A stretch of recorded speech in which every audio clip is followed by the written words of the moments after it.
윤석열 대통령의 운명을 가른 건 국민의힘 이탈표였습니다. 탄핵을 반대한다는 당론에도 불구하고 탄핵 소추안 가결에 필요한 이탈표 8개를 넘어 12명의 의원들이 탄핵에 찬성한 겁니다.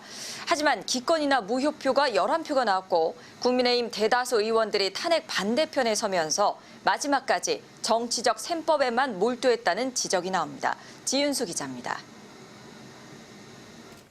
국민의힘에서 나온 이탈표는 12표, 탄핵안 가결에 필요한 8표를 가까스로 넘겼습니다.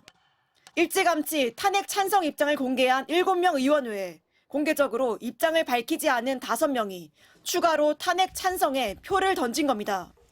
집단 퇴장했던 지난 1차 표결 때와 달리 투표는 해야 한다는 의원들이 늘면서 이탈표가 20표는 넘을 거란 전망도 나왔지만 실제 이탈표는 한참 못 미쳤습니다.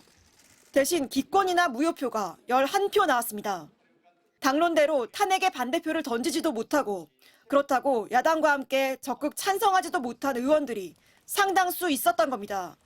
국민의힘 의원 대다수는 적극적으로 당론을 따르며 탄핵 저지에 힘을 보탰습니다. 당론대로 탄핵에 반대한 의원은 소속 의원 108명 중 사실상 80% 넘는 96명이었습니다.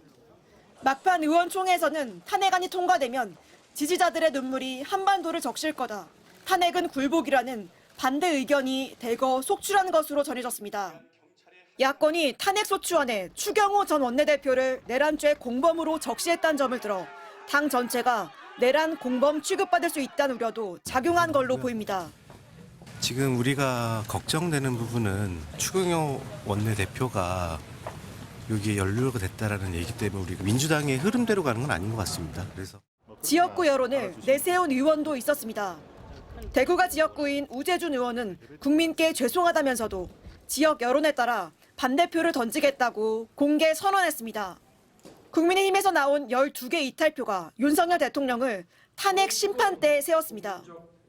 하지만 국민의힘 대다수 의원들은 국회가 계엄군에 침탈당한 상황에서까지 탄핵 저지에 나서면서 정치적 셈법에만 몰두했다는 비판을 피하기 어려워 보입니다. MBC 뉴스 지은수입니다.